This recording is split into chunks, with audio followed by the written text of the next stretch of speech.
요한복음 13장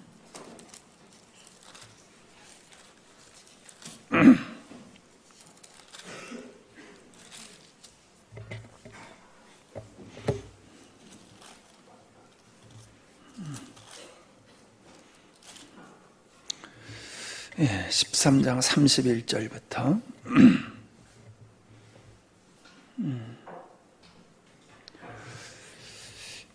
저가 나간 후에 예수께서 가라사대 지금 인자가 영광을 얻었고 하나님도 인자를 인하여 영광을 얻으셨도다.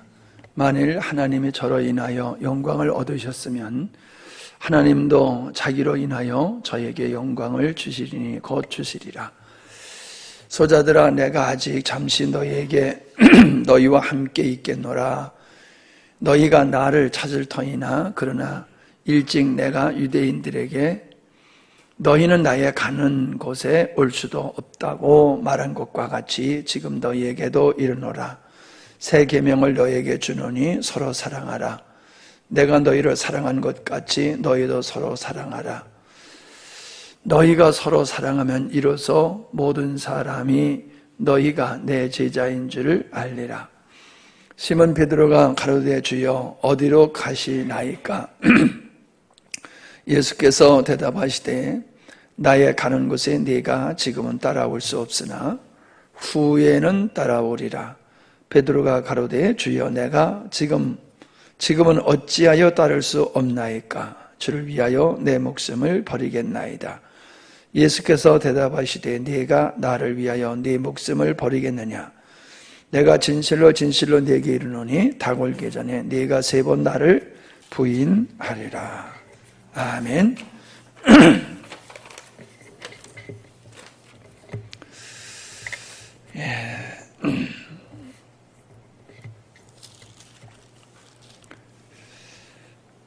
오늘 말씀을 보면은 베드로의 그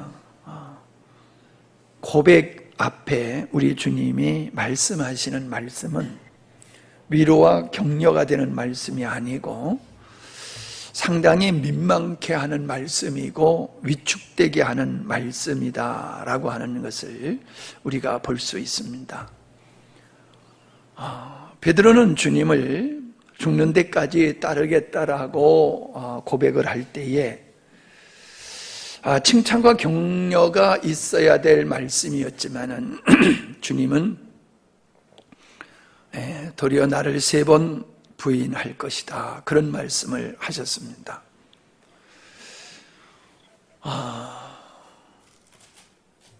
이 말씀에 앞서서 예수님께서는 너희들 중에 나를 팔자가 있을 것이다. 그렇게 말씀을 하고 계시지 않습니까?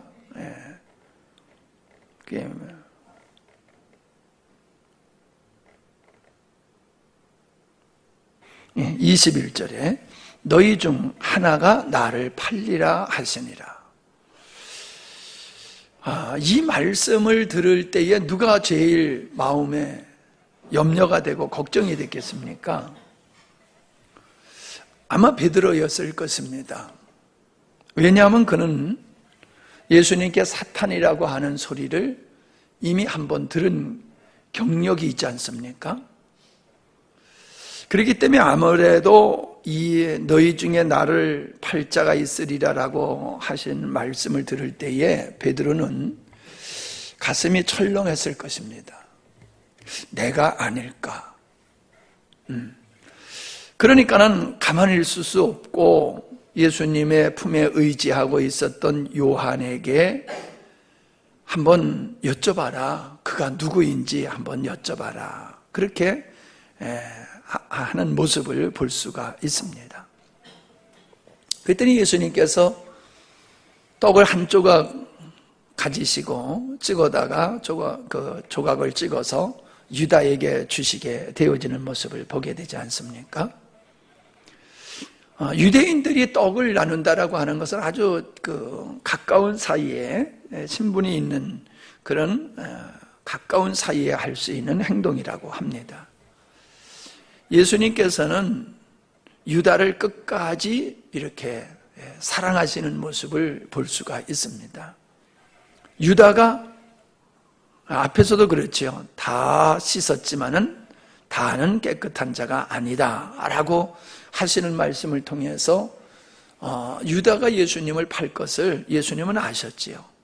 그럼에도 불구하고 예수님은 그를 제자 중에 한 사람으로 속하게 하셨고, 그도 다른 제자들과 같이 예수의 이름으로 기사와 표적이 나타나는, 능력이 나타나는 그런 전도의 경험을 하게 하셨던 모습을 볼 수가 있습니다.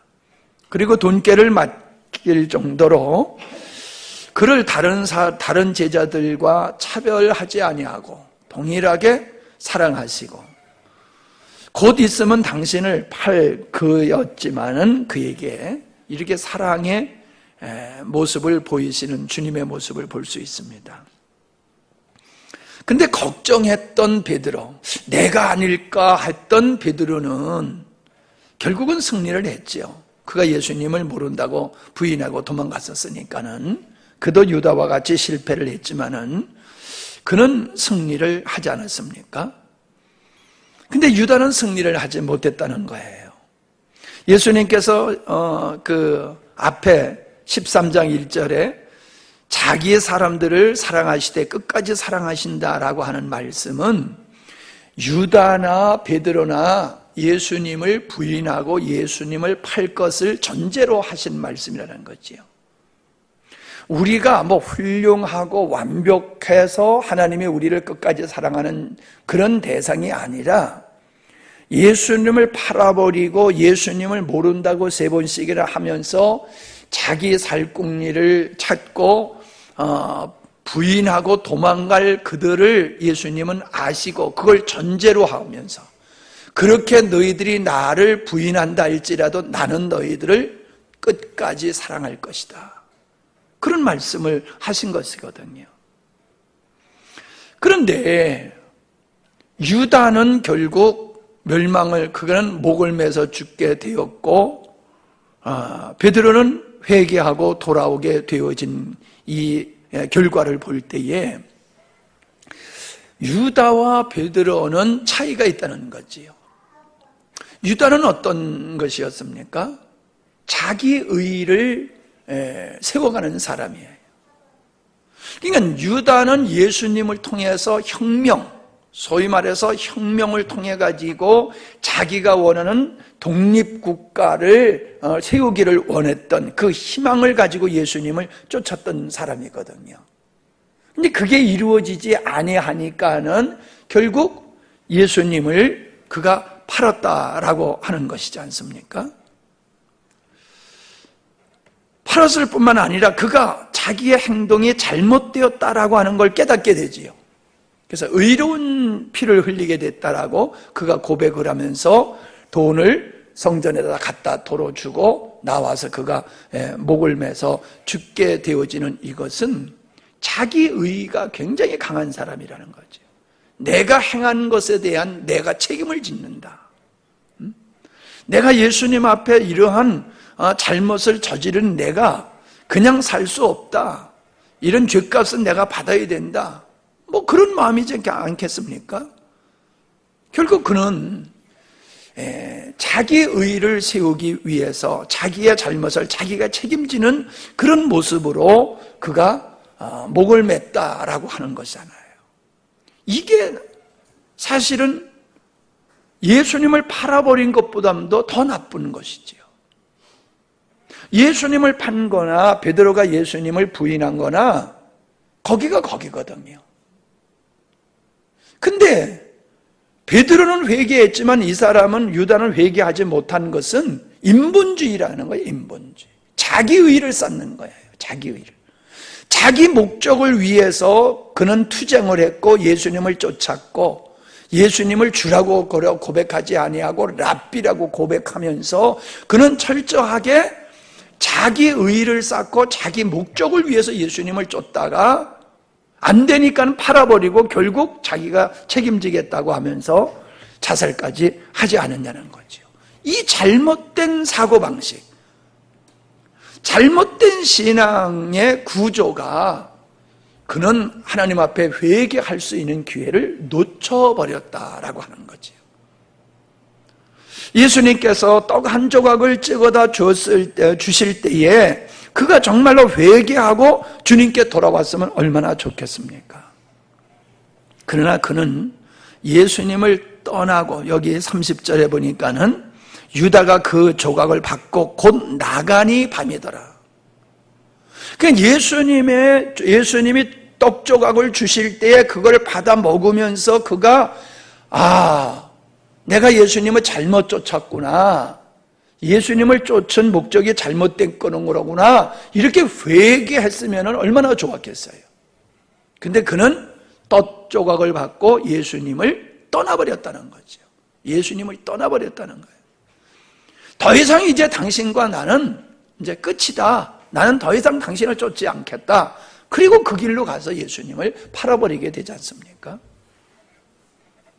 우리가 인생을 살면서, 믿음의 생활을 하면서 완벽한 삶을 살 수가 없지요. 우리는 유다와 같은 존재고 우리는 베드로와 같은 존재지 우리가 그들보다 나은 게 뭐가 있습니까? 우리의 삶의 모든 것을 다 백일하에 드러낸다라고 하면은 유다보다 나은 게 뭐가 있으며 베드로보다 나은 게 뭐가 있겠어요? 예. 유다는 끝까지 인본주의적 신앙을 가지고 주님을 대했기 때문에 회개할 기회를 잃어버렸다는 거죠. 나는 이 말씀을 묵상하면서 이단에 빠지는 사람들이 유다와 같은 마음을 가진 사람들이다 하는 생각이 들어요. 그들이 이단에 빠지는 빠지는 이유를 가만히 보면요, 기존 교회에 대한 불만 불평이 많은 사람들이에요. 다시 말하면 교회를 통해서 자기가 뭔가 얻고 싶고, 뭔가 이루고 싶고, 뭔가 대접받고 싶고, 그런데 그게 안 된단 말이에요. 그러니까 교회에 대해서 불만, 불평을 하게 되어지고 자기가 원하는 것을 준다라고 하는 이단에 미혹되어서 빠질 수밖에 없는 것이더라. 한번 여러분 우리 주변에 우리와 같이 신앙생활 했다가 이렇게 떠난 사람이나 이단에 빠진 사람이나 또 주변에 그런 사람들을 가만히 보세요. 그들은 늘 교회에 대한 불만, 목사님에 대한 불만, 자기 자신의 부족함과 연약함은 전혀 인식을 못해요. 자기는 의롭다고 생각을 해요. 자기는 늘 의로워요. 그래서 남을 판단하고 비판하고 정죄해요. 이런 구조적으로 신앙이 잘못된 사람들은 진리를, 예수님의 사랑을 유다가 깨닫지 못했듯이 진리를 깨닫지 못해요. 진리를 깨닫지 못해요. 이게 잘못된 시각을 갖고 있기 때문에 정말로 하나님이 우리를 얼마나 사랑하고, 교회가 우리를 얼마나 사랑하고, 교회가 얼마나 소중하며 목사님이 얼마나 소중한 것인가를 몰라요. 은혜를 몰라요. 그냥 좋을 땐 좋고 자기 마음에 안 맞으면은 언제 좋았더냐라고 하면서 싹 돌아서게 되어지는 이런 형태는 인본주의적 신앙을 가졌기 때문에 그런 것이더라라고 하는 게 보여지더라고요. 인간은 부족하지만은 그 부족한 건 어떻게 보면은 하나님의 은혜로 그게 가바가 될 수가 있어요. 부족해도 하나님이 우리를 품고 가세요. 그런데 이런 유다와 같은 사람은 하나님의 품고 가실 수가 없어요. 왜요? 자기가 도망가 버리니까. 자기가 하나님을 부정하고 하나님을 대적하고 도망가는 사람은 주님이 어떻게 하실 수가 없어요. 그래서 우리는 그냥 교회 다닌다라고 하는 것이 중요한 게 아니라 정말로 바른 목적을 가지고 바른 신앙의 체계를 가지고 신앙생활을 하는 것인지 우리가 참 자신을 살펴보고 또 다른 사람들도 우리가 잘 살펴봐야지 되는 겁니다. 그냥 교회만 열심히 나오고 열심히 헌신만 하니까는 신앙 좋은 거다 이렇게 생각하게 되면은 맞을 수도 있지만은 틀릴 수도 있다라고 하는 것이지요. 베드로에게 우리 주님이 뭐라고 말씀하십니까? 나를 따라올 수 없다라고 말씀을 하고 계시지 않습니까? 네가 지금은 나를 따라올 수 없다. 나중엔 따라온다는 얘기잖아요. 나중에는 따라올 수 있다는 얘기잖아요. 후에는 따라오리라. 지금은 따라올 수 없으나 후에는 따라오리라. 지금이 어느 때입니까? 지금 베드로가 주님을 끝까지 죽는 데까지 따라가겠다라고 하는 그 지금의 베드로는 영적인 자리에 있는 거냐, 육적인 자리에 있는 거냐? 자신을 부인하고 오직 주님만 신뢰하는 것이냐, 아니면 자기를 신뢰하고 주님께 그렇게 호언장담을 하는 것이냐라고 하는 것을 우리가 생각해 보면은 금방 답이 나오지 않습니까? 우리가 하나님 앞에 아멘을 잘 하고 또 은혜 받은 다음에는 뭐 이렇게 하나님 앞에 서약도 잘하고 그럽니다. 근데 세월이 지나가 버리면은 언제 그랬더냐 이렇게 바뀌어지는 모습을 보게 돼요. 왜 그렇습니까? 감정적이었다는 거예요. 감정적으로. 예. 그래서 자꾸 목사님들이 사람들이 요즘은 사람들의 그 감성을 터치하는 설교를 한단 말이에요. 그러니까 순간적으로는 사람들이 잘 움직이지만은 세월이 지나가려면 그게 아니란 말이죠. 영혼 속에서 나오는 고백들이 되어야 되는 거죠. 사실 죽는 데까지 따라가겠다라는 고백을 하는 게 아니라 주님 맞습니다. 저는 3번을 주님을 부인한다고 주님은 저에게 말씀하셨지만 저는 3번이 아니라 30번 곱하기 30번일 정도로 저는 예수님을 부인할 수밖에 없는 그런 존재입니다. 이렇게 고백하는 게 맞잖아요. 요한복음 21장에 예수님은 부활하신 예수님이 베드로에게 오셔서 네가 나를 사랑하느냐라고 물으셨잖아요. 그때도 베드로는 여전히 주님을 사랑한다고 고백을 했어요. 근데 주님은 뭐라고 그러세요? 네가 나를 사랑한다고 하기 때문에 네가 나를 사랑할 수 있는 게 아니야. 너는 젊어서는 네 마음대로 다니지만은 이제 나이 먹어서는 띠를 띄워서 이렇게 끌려다니는 것과 같이 될 거야. 그런 말씀하신 게 뭡니까? 하나님의 사랑의 주례, 내 사랑의 주례 너는 메인자 되어서 너는 나를 사랑하게 되는 거지, 내 스스로가 나를 사랑한다고 해서 네가 나를 사랑할 줄 아느냐? 그 말씀이에요. 너 3번씩 나 모른다고 그랬잖아. 응? 너 나를 위한다고 했지만은 결국 하는 짓이 마귀 짓이나 했잖아. 그게 네 수준이고 그게 너야. 너의 의지와 너의 열심으로는 나를 따라올 수 없어. 그 말씀을 하고 있는 거예요. 여러분, 우리 그리스도인들이 이 진리를 몰라요. 그냥 예수 얘기만 하면은 뭐 부활 얘기만 하면은 뭐 다 아는 것 같이 된 것 같이 그렇게 얘기를 하는데 그렇지를 않아요. 그런 게 아니에요. 그 고백이 자기의 옛사람이 얼마나 하나님 앞에서는 추하고 무능하고 연약한 존재이며 하나님의 은혜에 붙들리지 아니하면은 나는 언제든지 상황이 바뀌어지게 되어지면 주님을 모른다고 할 수밖에 없는 그런 파렴치한 존재입니다. 이게 자기 인식이 되어 있어야 되는 거예요.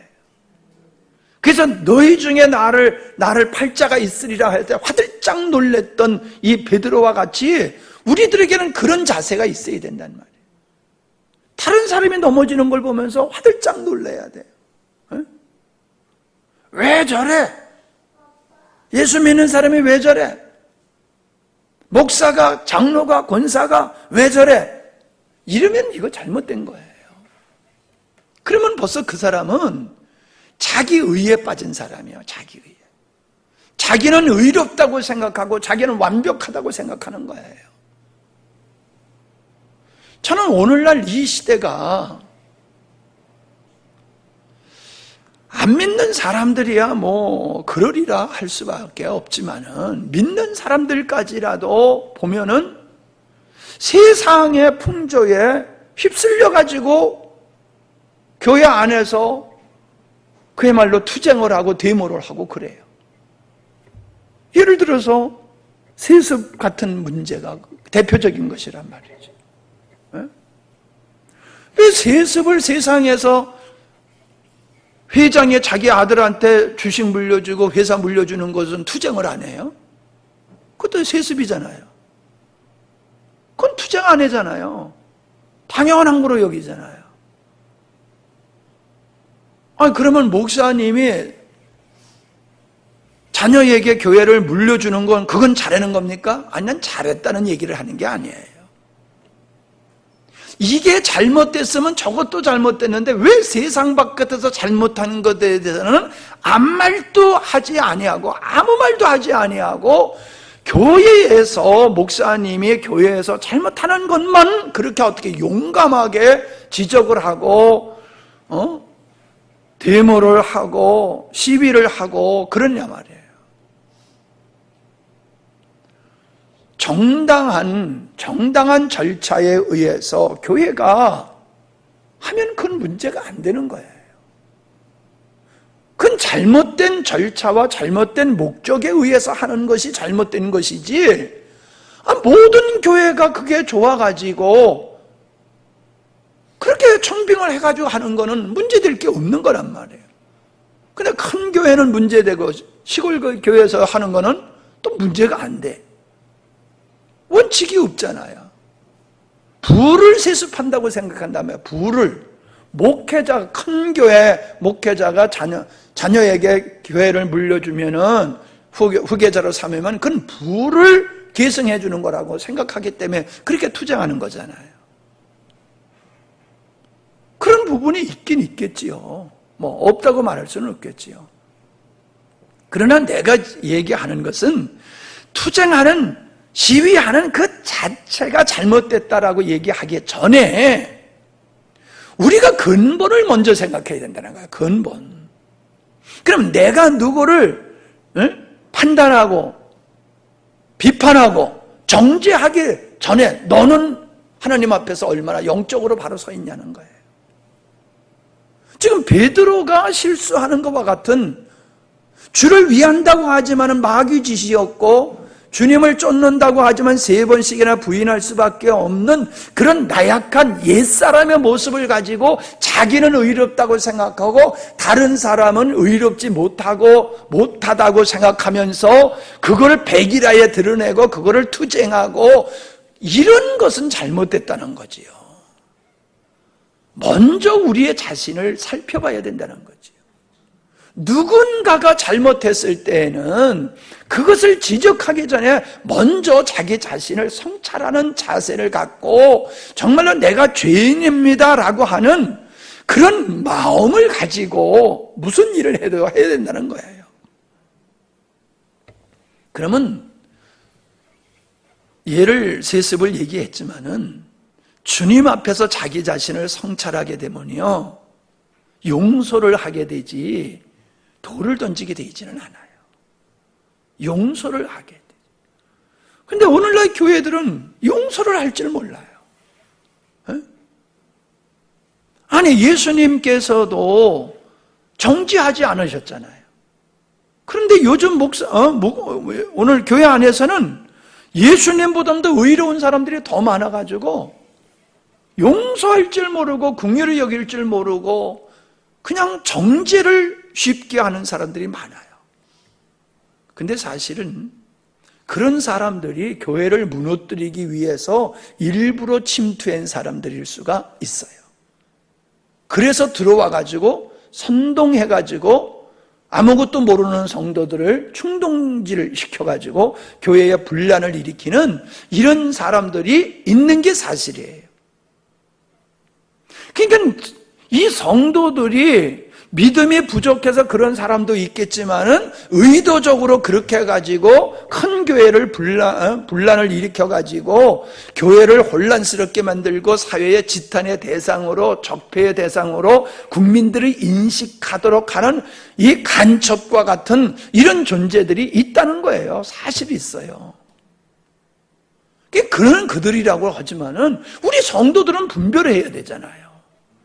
그런 사람들이 교회 안에서 활동하지 못하도록 토양이 만들어져 있어야 되잖아요. 근데 그건 편승해버린단 말이에요. 여기 가서 쏙닥쏙닥 하면 어머 그래? 저기서 쏙닥쏙닥 하면 어머 그래?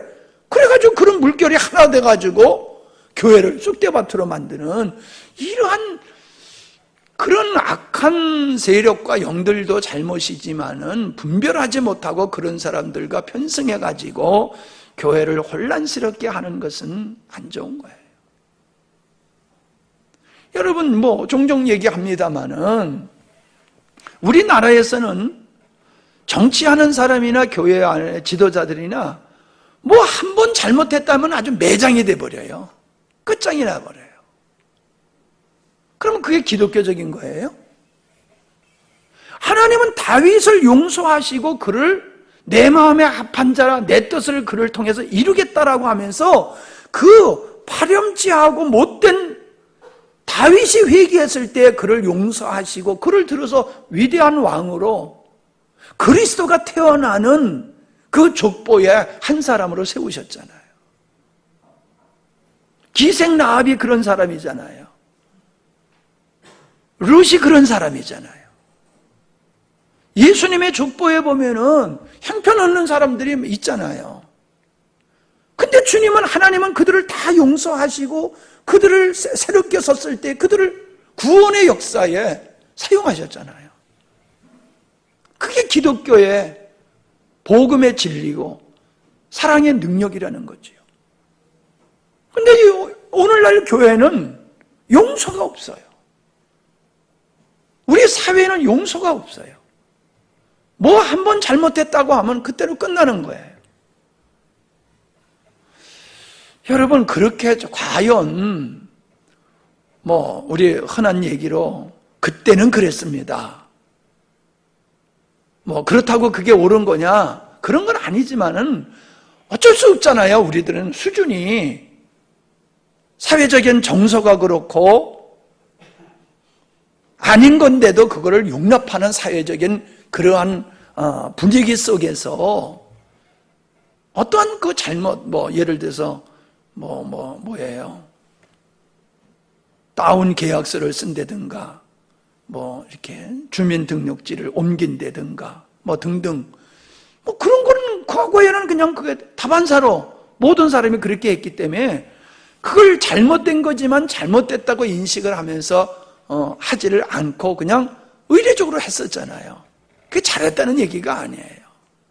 그러니까 지난날에 우리가 잘못된 것을 반성하고 그러면은 그걸 용서해주고 그리고 새롭게 살아가는 사람을 격려하고 위로하고 그러면서 잘할 수 있도록 이렇게 만들어야 되는데 사회가 그걸 용납을 못해요.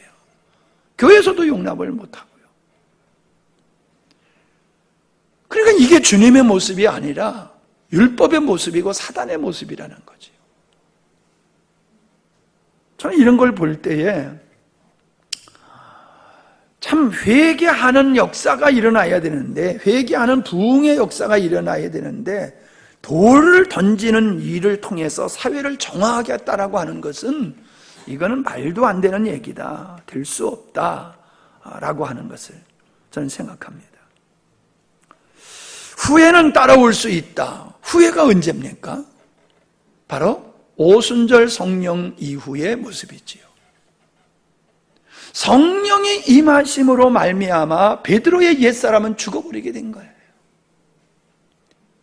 그렇게 자신만만했던 베드로의 옛사람은 죽고 오직 전적으로 주님을 신뢰하고 의존하는 이런 새로운 베드로가 됐을 때에 그는 십자가에 거꾸로 달리는 순교자가 될 수가 있었다는 거지요. 주님께서 그를 세 번씩이나 부인했을 때 야, 이게 말도 안 되는 놈. 그리고 그때 버리셨으면은 베드로가 그러한 참 순교의 자리에 참 하나님께 영광을 돌리는 그 자리에 이룰 수가 있었겠어요? 용서하시고 지속적으로 그를 사랑해 주셨기 때문에 그렇게 부족한 베드로가 위대한 사도가 될 수 있었던 거잖아요. 아멘이죠? 우리가 설교 시간만 그 아멘 하지 말고 우리 삶 속에서도 우리가 그렇게 살아가야 된다는 거예요. 우리 삶 속에서 서로를 대해서 우리가 그렇게 살아가야 된다는 거예요. 성령 받았다라고 하는 것은 능력 받은 걸 가지고 성령 받았다라고 성령 충만하다고 생각하는 건 그건 큰 오산이에요. 성령 받은 사람의 특징은 자기 부인이에요. 성령 받은 사람은 자기를 신뢰하지를 않아요. 오직 주님만 바라보고 주님만 의지하는 사람이 성령 받은 사람의 특징이에요. 근데 한국 교회는 성령 받았다고 하면 방방 뛰기만 하지 이게 도대체 자기 부인이라고 하는 모습이 보이지를 않아요. 여러분은 어떻게 느낄지 모르지만 난 연합 예배를 드리면 별로 기분이 그렇게 안 좋아요. 뭐 거기서 서로 자기 자랑하려고 하는 것 같은 느낌이 들어요. 난 이렇게 앉아 있으면은 정말 내 주님 사랑해가지고 저 하는 건지 아니면은 함양에 있는 교회 앞에 자기 교회 자기 어떠함을 뽐내려고 하는 건지 자꾸 의심이 들어요. 그러면 마음이 불편해요. 마음이 불편해요. 하더라도 그렇게 겸손히 그리고 주님 사랑하는 진득한 마음으로 하면은 은혜가 될 텐데 막 그냥 돌아다니는 모습을 보면은 내가 이게 눈이 비뚤어서 잘못 보이는지 몰라도 내 눈에는 그게 은혜롭게 안 보여요. 내 눈에는 은혜롭게 안 보여요. 은혜 받은 사람은요 있는 듯 없는 듯 하는 사람이더라. 있으면은 있는지 없는지 몰라. 근데 없으면은 굉장히 주변의 사람들이 그 사람을 찾게 되고 그 사람의 역할을 다시 한번 기억하면서 소중하게 여기는 그런 사람들이더라고요. 어떤 사람은 앞에서 날뛰는데 그 사람 없으면 시원해. 뭔가 편안해. 불편하지 않아. 이러면 이게 잘못된 거잖아요. 예수님께서 뭐라고 말씀을 하셨습니까? 영광에 대한 얘기를 하셨잖아요. 31절에 보면 저가 나간 후에 예수께서 가라사대 지금 인자가 영광을 얻고 하나님도 인자를 인하여 영광을 얻으셨도다. 이미 십자가에서 이루실 일을 이제 십자가에서 이루실 일을 이미 이루어진 모습으로 얘기를 하고 계세요. 근데 너무 재밌는 건 뭐예요? 저가 나간 후에라고 말씀을 하세요. 저가 나간 후에. 누가 나간 후에? 유다가 나간 후에. 제자들 중에 유다가 있었는데 유다가 나간 후에 예수님께서는 인자가 영광을 얻었고 하나님도 인자를 인하여 영광을 얻으셨다. 만일 하나님이 저로 인하여 영광을 얻으셨으면 하나님도 자기로 인하여 저에게 영광을 주실 것이다. 우리를 통하여, 그러니까 예수님을 통하여 영광을 받으시는 하나님은 당신의 영광을 예수님에게 줄 것이다. 그 말씀을 하고 있는 거예요. 이게 뭐예요? 십자가의 사건을 놓고서 얘기를 하시고 있는 거거든요. 십자가의 사건은 예수님의 자기 부인 없이는 이루어질 수 없는 거예요. 정말 성령 충만한 자의 모습은 우리 주님의 모습이잖아요. 맞지요? 성령 충만한 자의 모습은 주님의 모습이에요. 근데 주님은 자기를 위주로 살지 않으셨다는 거예요. 자기 자랑하지 않으셨다는 거예요. 자기를 목적으로 삼지 않으셨다는 거예요. 심지어 자기 능력으로 살지 않으셨어요. 그분은 영광을 받으실 분이고 하나님이시기 때문에 천지를 만드신 그분은 전능하신 분이기 때문에 누구도 의존할 필요가 없는 분이잖아요. 당연히 영광 받으실 분이잖아요. 근데 주님은 그러시질 않았잖아요. 가장 작은 자로 가장 낮은 자리에서 그런 모습으로 십자가의 죽으심을 통하여 인류를 구원하셨잖아요. 그런 인류를 구원하시는 그 낮은 모습으로 인류를 구원하시는 그 십자가의 사건을 예수님은 제자들의 발을 씻겨주는 걸 통해서 지금 보여주고 계시잖아요. 종들이나 발을 씻겨줄 일을 하잖아요. 발을 씻겨주는 일은 종들, 노예들이나 하는 일이잖아요. 근데 주와 선생으로서 제자들을 발을 씻겼다라고 하는 것은 주님이 그렇게 작은 자가 되고 낮은 자가 됐다는 거예요. 그러한 자기 부인을 통해서 십자가 하나님의 뜻을 이룰 수가 있었다는 거예요. 자기를 낮추지 아니하고는 아버지 뜻을 이룰 수가 없는 거예요. 하나님의 일은 높아진 자로서 할 수 있는 게 아니라 하나님의 일은 낮은 자가 할 수 있는 것이지 하나님의 일은 높은 자가 할 수가 있는 게 아니에요. 우리는 교회가 자꾸 유능한 사람을 훌륭한 사람으로 착각을 하고 있어요. 유능한 사람을 훌륭한 사람, 영적인 사람으로 착각을 하고 있다니까요. 이게 교회가 속된 말로 망조에 드는 이유가 거기 있는 거예요. 오늘 성도들이 뭐래요? 우리가 박사잖아. 그럼 목사님도 박사 정도는 돼야지 우리를 지도할 수 있는 거지. 우리는 박사인데 목사님은 목사님이 돼가지고는 우리를 지도할 수 없어. 이런 인식들을 지식인들이 가지고 있는 거예요. 그러니까 우리 교회 정도를 담임하려고 그러면은 외국에 가가지고 박사 학위를 받은 사람이 우리 교회를 담임할 수 있지, 외국에도 한 번 못 나갔다 온 사람은 우리 교회에 담임할 자격이 없어. 이런 인식들을 가지고 있어요.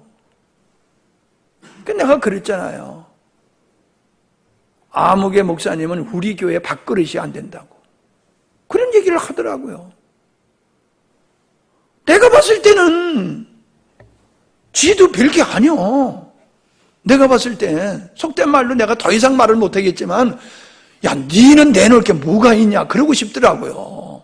내가 봤을 때는 돈만 있지 이게 속된 말로 얘기하면 지가 배운 게 뭐가 있으며 사회적으로 뭐가 자기가 이렇게 지위가 있고 그래요? 별거 아닌 인물이에요. 그냥 돈만 있을 뿐이에요. 근데 그런 생각을 가는 거예요. 자기가 돈이 있다 보니까 굉장히 뭐가 실력 있는 사람, 유능한 사람, 능력 있는 사람, 그렇게 자기를 믿고 있어요. 그러니까 우리 같은 사람을 지도하려고 그러면은 박사학위가 몇 개 있어야 돼. 이런 인식을 가지고 있는 거예요. 그러니까 뭔 얘기예요? 유능한 거를 거룩한 것으로, 신령한 것으로 착각하고 있다는 거. 그걸 얘기하고 있는 거예요, 지금. 박사학위가 잘못됐다는 얘기가 아니고. 그러니까 신앙은 없는데 속된 말로 대가리가 좋아가지고 박사학위를 받아가지고 왔어. 근데 와가지고 야, 아직도 예수 부활을 믿냐? 이런 헛소리를 하는데 그것도 할렐루야예요. 왜? 박사님이 말씀하시니까. 이제 우리 사회가, 한국 교회가 그래요. 그 사람의 영성을 보는 게 아니라 그 사람이 뭐 어디 가서 배웠다 학위를 보고 그 사람의 영성으로 그걸 인정을 하는 거예요. 그러니까 외국에 갔다가 온 사람들이 자꾸 이 자유주의 신학, 번영 신학, 신비 신학 이런 것들을 한국 교회에 가지고 들어와 가지고 이제는 동성애도 괜찮다 이런 소리까지 하게 되는 거예요. 그러니까 어떻게 보면요, 목회자를 성도들이 망치는 거지요.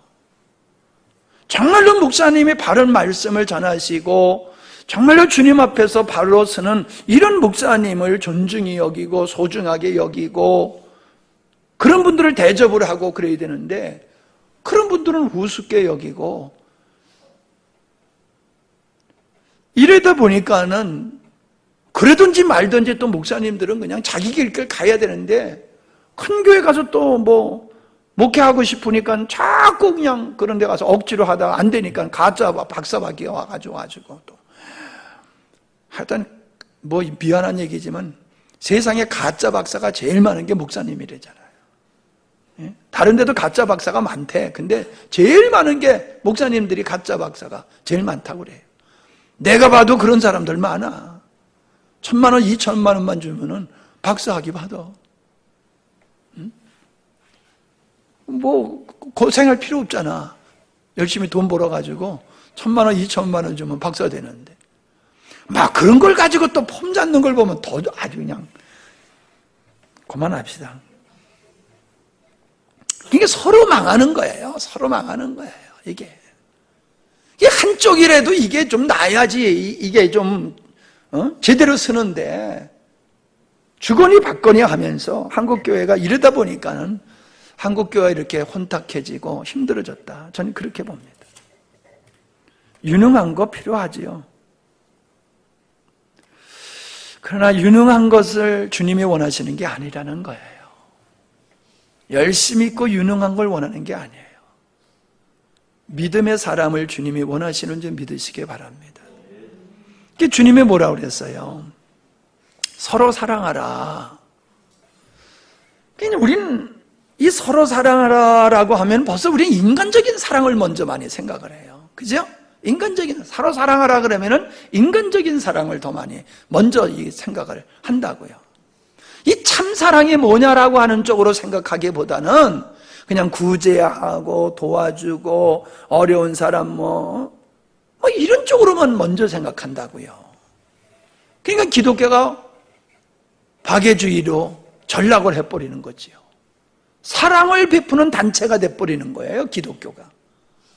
여러분, 사랑을 베푸는 건 교회만 할 수 있는 일이 아니잖아요. 다른 데서도 얼마든지 할 수 있잖아요. 다른 종교에서도 할 수 있고 일반 단체에서도 할 수 있고 개인적으로도 할 수 있고 일반적인 사랑은 누구나 다 할 수 있는 거예요.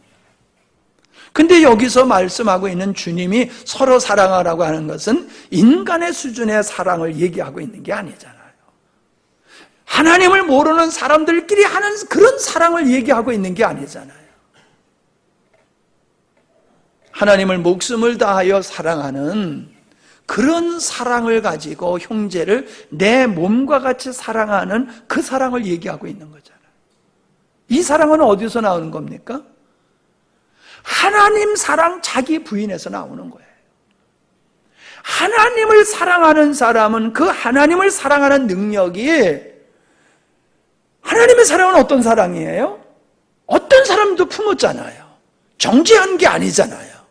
은혜와 긍휼을 베푼 사랑이잖아요. 그러니까 우리가 하나님을 온전히 사랑하게 되면 하나님의 사랑으로 우리가 다른 사람을 사랑할 수 있는 거예요. 그러니까 원수까지 사랑할 수가 있는 거잖아요. 여러분, 우리가 누구를 사랑한다고 하면요, 자기 희생 없이 누구를 사랑할 수가 없잖아요. 그러니까 자기 부인을 통해서만 사랑이 이루어질 수 있는 거예요. 자기 부인, 저 사람보다 내가 더 부족하다는 이런 인식을 가질 때에 우리는 그 사람을 사랑할 수가 있는 거예요. 저 사람이 내 관점에서 보는 게 아니라 하나님의 관점에서 봤을 때 저 사람은 참 하나님의 은혜가 필요한 사람이다. 하나님의 은혜와 긍휼이 필요한 사람이다. 그런 인식이 될 때에 사랑하게 되지. 저 잡아 죽일 놈. 이런 생각을 가지면서 어떻게 그 사람을 사랑할 수 있겠어요? 함양말로 하면 저 썩어 빠질 놈. 요즘은 그런 말 이제 좀 세련돼서 그런지 잘 안 쓰대. 예, 썩어 빠질 놈 소리는 잘 안 해대, 이제.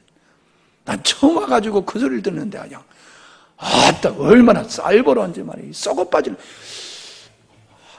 아유, 말은 부드러운 말 같은데 내용을 들어보면 죽일 놈보다도 더 그게 더 섬찟하게 다가오더라고요. 내가 저 사람을 긍휼히 여기는 마음이 없는데 어떻게 사랑하냐 말이에요. 불쌍히 여기는 마음이 없는데 어떻게 사랑을 하냐 말이에요. 그 사람을 이해하지 않는데 그 사람을 용서하지 아니하고 어떻게 사랑하냐 말이에요. 여러분, 우리가 그런 이해와 용서를 통해서 내가 사랑받을 수 있는 존재지, 내가 그런 거 흠이 하나도 없는 상태에서 사랑받을 사람이 있어요? 있어요? 없잖아요.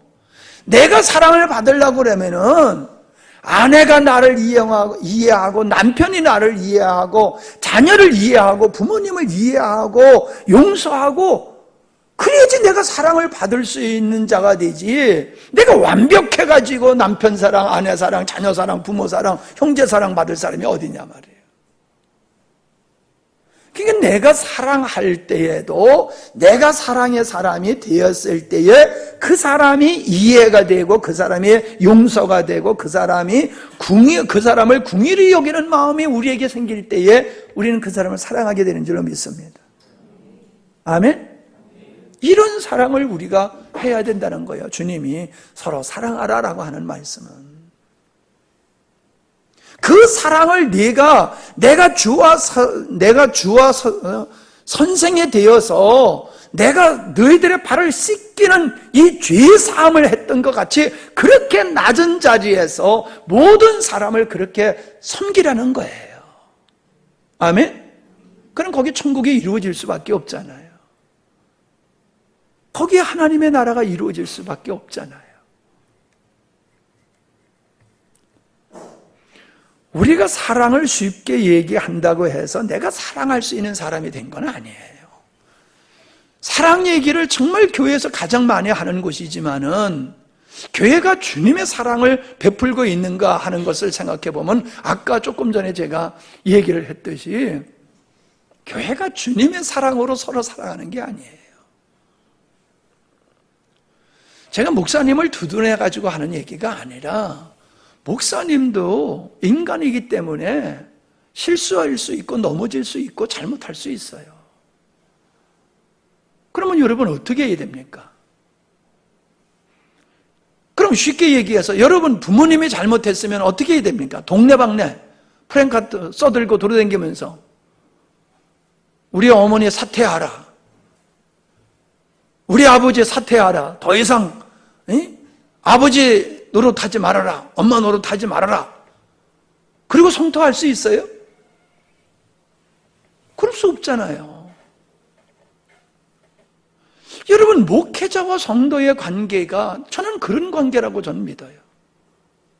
만약에 여러분 목사님이 돌아다니면서 우리 나집사가 말이야 어쩌고 저쩌고 하면서 맨날 돌아다녀가지고 성토하고 돌아다녀, 말이 안 되잖아, 그지? 많이 피곤하시네 오늘. 많이 피곤해. 나도 되게 피곤했어.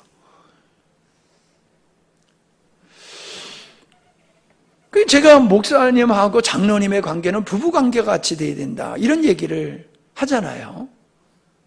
목사님과 장로의 관계는 부부관계와 같이 친밀해야 되고 은밀해야 되고 그렇게 그런 관계 속에서 교회를 섬겨가야지 되는 거거든요. 언제든지 갈라설 수 있는 그런 관계가 아니라는 거예요. 목회자와 성도의 관계는 목회자가 성도들을 품고 당연히 나가야 되고 성도들도 목사님을 품고 나가야 된다는 거예요. 왜 아멘을 안 해? 못하겠다는 거예요 지금? 아멘할 때 안 해야지. 아멘할 때 해야지. 아멘할 때 안 하다 보면은 방귀 드는 사람 되는 거예요. 이거는 누구를 위하지 않는 것보다도 더 나아가서 하나님의 법칙이에요. 하나님의 법칙. 그랬잖아요. 누가 잘못하면 은밀한 가운데 가서 권면해라. 은밀한 가운데. 왜? 그 사람이 인격이 손상되지 않도록. 그 사람의 잘못을 세상에 공포해버리면 그 사람이 어떻게 얼굴 들고 돌아다니냐 말이에요. 회개했어도 얼굴 돌고 댕길 수가 없으니까 안 되잖아요. 그러니까 은밀하게 해서 회개하고 그 사람의 인격의 손상이 되지 않도록 하라. 그리고도 말을 안 들면은 두세 사람, 그리고도 말 안 들면 교회에, 그리고도 말 안 들면 이방과 같이 대하라. 이 원칙이 있잖아요. 하나님이 우리에게 주신 말씀의 원칙이 있잖아요. 우리가 이 원칙으로 우리는 대해야 된다는 거죠. 그래야지 하나님의 교회가 보호받을 수 있고 하나님의 영광이 드러날 수 있다는 거죠. 자기는 더 더러우면서 뭐 교회를 정화하겠다고 나서가지고 교회를 더 어렵게 만드는 이런 진짜 베드로가 주를 위한다고 하면서 사탄이라는 소리 들었듯이 교회를 위한다고 하면서 되려 교회를 더 괴롭히는 사람들이 교회 안에 얼마나 많냐는 거지.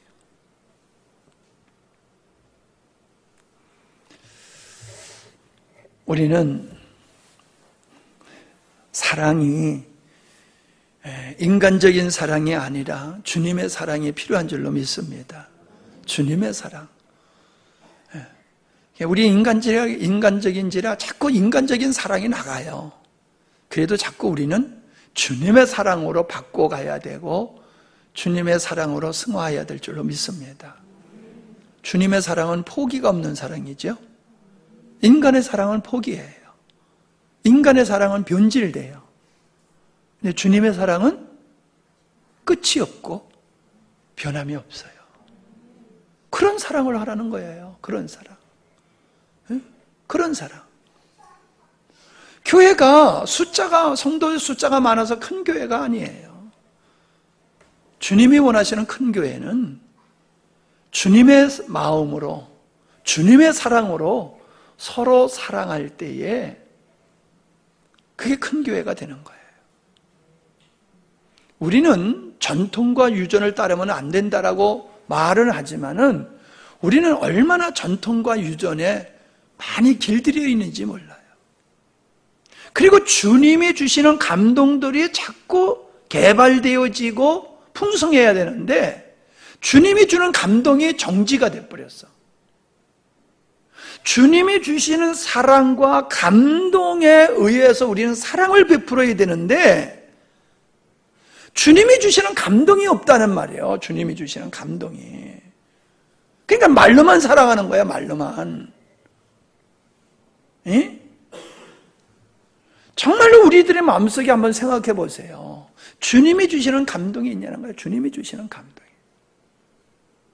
어저께도 우리 조재현 목사님이 모처럼 만에 놀러 오셔가지고 1시간 정도밖에 시간이 없어서 그 1시간 이렇게 쉬러 올라오셨어요. 그래서 자주 전화가 왔는데 꼭 우리가 서울에 갔을 때에 또 전화가 오셔가지고 교제를 못했는데 이번에 서울을 우리가 안 갔으니까 그렇지 또 서울 갔으면 또 못 만날 뻔했어.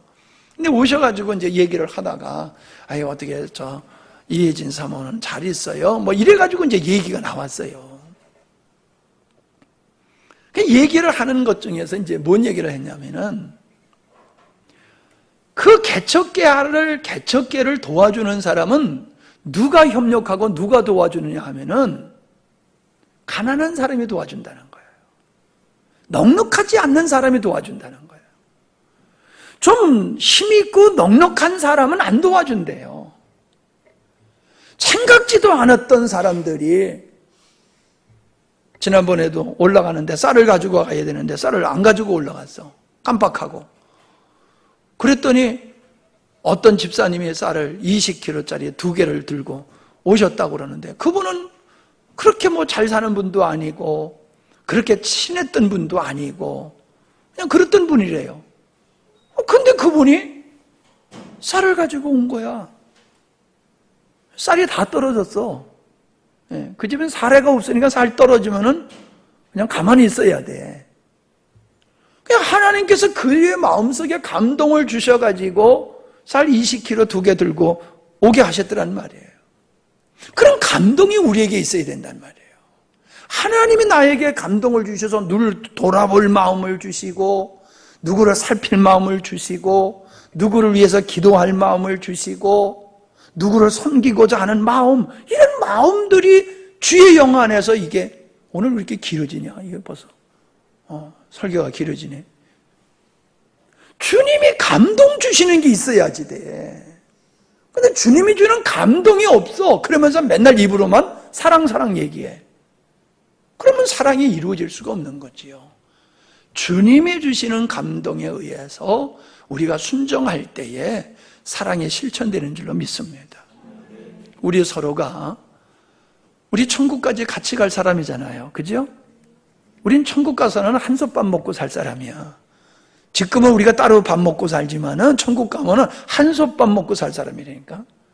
천국 가면 더 가까워질 사람이에요, 우리가. 이 땅에서부터 잘 지내야지 돼요. 예? 이 땅에서 껄껄없다가 천국 가가지고 어떻게 그거 살게요? 예? 민망해가지고. 웃자고 한 얘기지만은 우리가 정말로 주님의 사랑으로 서로 사랑해서 하나님의 나라를 이루는 우리 영광스러운 교회가 되기를 바랍니다. 하나님 고맙습니다. 오늘도 우리에게 귀한 말씀으로 격려해 주시고 권면해 주시고 소망을 주시고 힘을 주시니 감사함을 드립니다. 참으로 우리가 두렵고 떨림으로 우리의 자신을 바라보게 하시되 육체에 서 있는지 영에 서 있는지를 늘 성찰하게 하시고 하나님의 사랑으로 서로를 사랑하는 이 수고가 있게 하셔서 하나님의 나라가 우리의 마음속에 가정과 교회 속에 이루어질 수 있도록 하나님 축복해 주시옵소서. 그래서 하나님이 우리를 통하여 영광을 받으시고 하나님의 영광으로 또 우리가 영광스러운 존재가 될 수 있도록 주님 축복해 주시옵소서. 연약한 지체들을 위하여 기도합니다. 믿음을 더하시고 열정을 더해 주시어서 하나님을 사랑하는 마음이 풍성하게 하시고 참 주님을 가까이 하는 믿음으로 우리 하나님 은혜의 은혜를 덧입혀 주시옵소서. 성령의 감동하심과 감화하심이 넘치는 심령들로 기름 부어 주시옵소서. 예수님의 이름으로 기도하옵나이다. 아멘.